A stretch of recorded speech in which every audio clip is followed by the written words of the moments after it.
ಇದು ಮೊದಲನೇದು. ಇನ್ನು ನಕ್ಷತ್ರ ನಾಡಿ ಯಾವುದ್ರ ಬೇಸ್ ಮೇಲಿದೆ ಅಂತಂದರೆ ದಶಾಭುಕ್ತಿ ಮೇಲೆ ಮಾತ್ರ ಇರೋದು. ಅದು ವಿಜಯ ಮಲ್ಯ ಜಾತಕ ಆಗಿರ್ಬೋದು, ಅಥವಾ ಸಿದ್ದರಾಮಯ್ಯ ಅವ್ರ ಜಾತಕ ಆಗಿರ್ಬೋದು, ಡಿ ಕೆ ಶಿವಕುಮಾರ್ ಅವ್ರ ಜಾತಕ ಆಗಿರ್ಬೋದು, ಯಾರ ಜಾತಕ ಆಗಿದ್ರು ದಶಾಭುಕ್ತಿ ಅವರಿಗೆ ಒಳ್ಳೇದಿದ್ದರೆ ಒಳ್ಳೆಯದು. ಯಾವಾಗ ಇನ್ನು ಮುಂದೆ ಅವರಿಗೆ ಆ ಮಿನಿಸ್ಟರ್ಗಿರಿ ಇಲ್ಲ ಅಂತ ಅಲ್ಲಿ ಬರೆದಿರುತ್ತೋ ಅದು ಬರೆದಿರುತ್ತೆ. ಜ್ಯೋತಿಷ್ಯ ಅಂದರೆ ಬರೆದಿಟ್ಟಿರೋದು. ತುಂಬ ಹೇಳ್ತಾರೆ ಜ್ಯೋತಿಷ್ಯ ಅಂದರೆ ಬರೆದಿಟ್ಟಿರೋದಂದ್ರೆ ಏನು? ಆ ಕಾಲಮಾನವನ್ನು ಬರೆದಿಟ್ಟಿರ್ತಕ್ಕಂಥದ್ದು. ಕಾಲಮಾನವನ್ನು ಬರೆದಿಟ್ಟಿರ್ತಕ್ಕಂಥದ್ದು ಅಂದರೆ ದಶ ಟು ದಶ, ದಶ ಟು ದಶ, ದಶ ಟು ದಶ. ಅದಕ್ಕೆ ವಿಜಯ ಮಲ್ಯ ಒಂದು ದಶದಲ್ಲಿ ಓಡೋಗಿದ್ದಿಲ್ಲಿಂದ.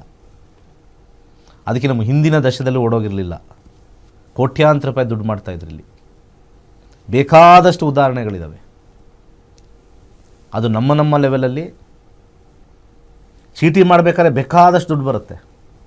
ಯಾರ್ದೋ ಆನೆಕಲ್ದೇನೋ ಏನೋ ನೋಡ್ತಾ ಇದ್ದೆ ಟಿ ವಿಲಿ, ಲಕ್ಷಾಂತರ ರೂಪಾಯಿ ಏನೋ ಕೋಟ್ಯಾಂತರ ರೂಪಾಯಿ ಮನೆಯೆಲ್ಲ ಬೆಳ್ಳಿದು ಸೋಫಾ ಎಲ್ಲ ಮಾಡಿಸ್ಕೊಂಡಂತೆ. ದುಡ್ಡು ಬರೋದೊಂದು ಟೈಮು ತೋರಿಸುತ್ತೆ, ಮುಂದಿನ ದಶ ಕರೆಕ್ಟಾಗಿ ತೋರಿಸುತ್ತೆ, ನೀನು ಒಡಿಸ್ಕೊಳ್ತೀಯ, ನೀನು ಸಾಯ್ತೀಯ ಅಂತ. ಜ್ಯೋತಿಷ್ಯ ತಿಳ್ಕೊಳ್ಬೇಕಾಗಿರೋದು ಜೀವನಕ್ಕೋಸ್ಕರ,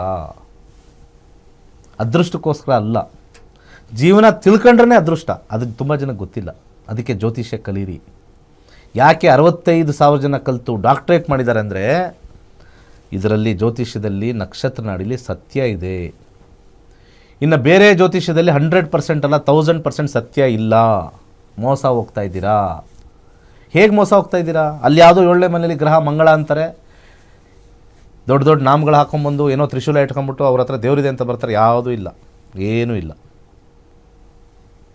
ಆಮೇಲೆ ನಾವು ಬೇರೆಯವ್ರ ಹತ್ರ ಎಲ್ಲ ಬೈಸ್ಕೋಬೇಕು.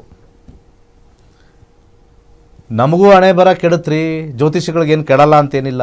ನಮಗೂ ಟೈಮ್ ಖರಾಬ್ ಇದ್ದಾಗ ನಾವು ನೋಡ್ಕೊಂಡಿರ್ತೀವಿ, ಕೆಡುತ್ತೆ. ಕೆಡೋ ಟೈಮಲ್ಲಿ ಮುಂಚೆ ನಾವು ಏನೂ ಮಾಡ್ದಂಗೆ ಸುಮ್ಮನಿದ್ರೆ ಆರಾಮಾಗಿರ್ತೀವಿ. ಏನೋ ಮಾಡ್ಕೊಳಕ್ಕೆ ಹೋಗ್ತಾ ಇರ್ತೀವಿ, ಇಂಟರ್ನಲ್ಲಿ ಕೆಡುತ್ತೆ. ಕೆಟ್ಟಾಗ ಇವನ ಬುದ್ಧಿ, ಇವನ ಜಾತಕ ಏನು ಗೊತ್ತಿಲ್ವಾ ಅಂತ ಕೇಳ್ತೀರಿ ನೀವೆಲ್ಲ.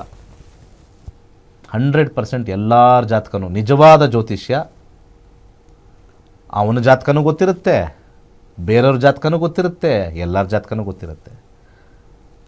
ಆ ಗೊತ್ತಿರ್ತಕ್ಕಂಥ ಜಾತಕದಲ್ಲಿ ಇನ್ನು ಮುಂದಿನ ಟೈಮ್ ಸರಿ ಇಲ್ಲ ಅಂತ ಸೈಲೆಂಟಾಗಿದ್ದರೆ ಏಟು ಬಿದ್ದರೂ ತಡ್ಕೊಳ್ಳೋ ಅಷ್ಟು ಏಟು ಬರುತ್ತೆ ಹೊರತು ಮೀರಿ ಏನಾದ್ರು ಮಾಡಿದ್ರೆ ತಡ್ಕೊಳಕ್ಕೆ ಆಗದೇ ಇರತಕ್ಕಂಥ ಏಟು ಕೊಡ್ತಾನೆ ಭಗವಂತ. ಜ್ಯೋತಿಷ್ಯ ಕಲಿಯೋದ್ರಿಂದ ಒಂದು ಬಿಸ್ನೆಸ್ ಮಾಡಿದ್ರೆ ನಂಗೆ ಏಟು ಬೀಳುತ್ತೆ ಅಂತ ತಿಳ್ಕೊಂಡ ಮೇಲೆ ಸುಮ್ಮನಾಗ್ಬಿಡ್ಬೇಕು.